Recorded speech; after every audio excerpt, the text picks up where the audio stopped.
টলিপাড়ার ভিডিওতে সবাইকে স্বাগতম।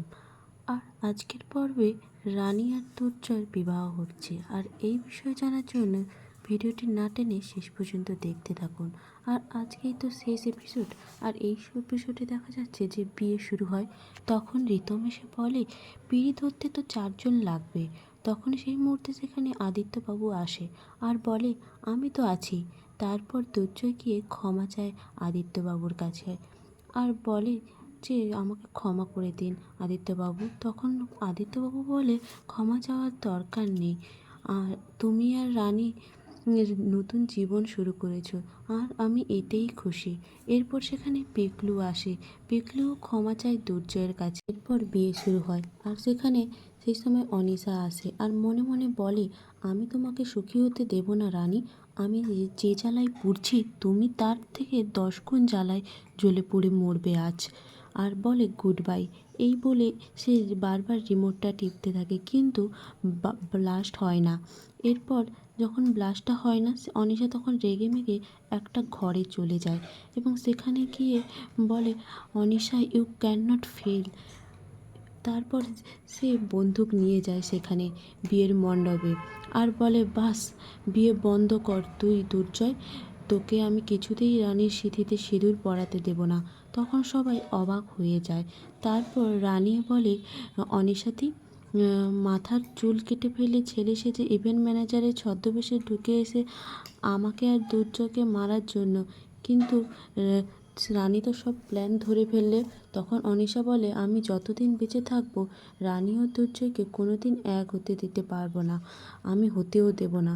কোথা থেকে উড়ে এসে জুড়ে বসেছে আমার জীবনে। তখন অনিশা কি দুর্জয় বলে তুই যে এইটা করছিস সেটা কিন্তু ঠিক নয়, আর তুই বাজে কথা বলিস না, কারণ তুই আমাকে ছেড়ে চলে গিয়েছিলিস, আর রানী কিন্তু কোনো উড়ে এসে জুড়ে বসেনি। এই প্ল্যান আমরা অনেক আগেই আমরা বুঝে গেছি, তোকে আর এসব নিয়ে কিছু বলতে হবে না। আর তুই নিজে একটা লুজার, আর আমি রানীকেই ভালোবাসি, আমি আমার মেয়ে দুর্নি আর আমার পরিবারের সবাইকে খুব ভালোবাসি। তখন অনিশা বলে যে এবার কিন্তু আমি গুলি করে দেব। রানী বলে গুলি চালাও কোথায়।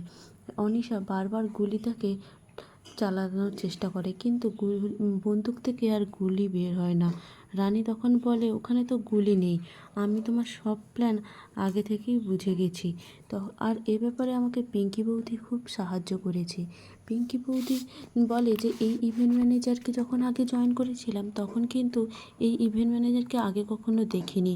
এরপর আমি ঠিক যখন সন্দেহটা হয় আমি তখন খোঁজ খবর নেওয়ার চেষ্টা করি, খোঁজ খবর নিয়ে জানতে পারি এই অনিশাতেই এই অন্য ইভেন্ট ম্যানেজারকে ভয় দেখিয়ে এইসব করিয়েছে, আর এসব ব্যাপারে সে খুব নিশ্চিন্ত। এরপর যখন বিয়ের বেনারসি দেখে খুব এক্সাইটমেন্ট দেখায় এই ইভেন্ট ম্যানেজার, তখন তার সন্দেহটা আরও বেশি হয়, আর সে বুঝতে পারে ওইখানে কিছু দুর্জয়ের পেটের যে মাইক্রোচিপিং করা ছিল সেটা তার শাড়ির মধ্যে করা ছিল।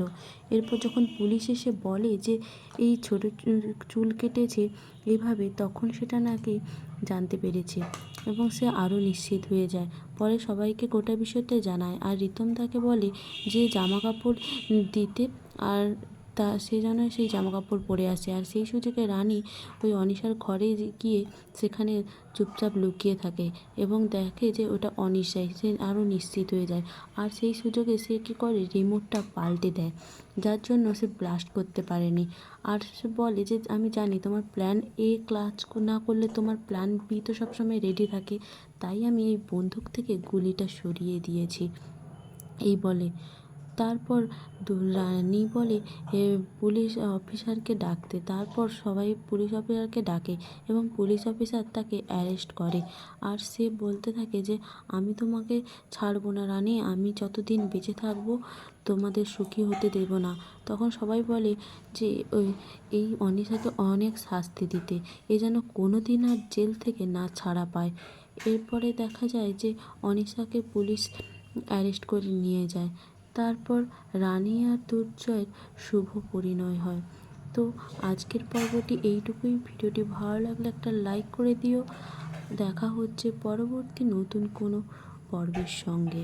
আর আজকের লাস্ট এই এপিসোডটা কেমন হলো জানাতে কিন্তু একেবারেই ভুলবেন না।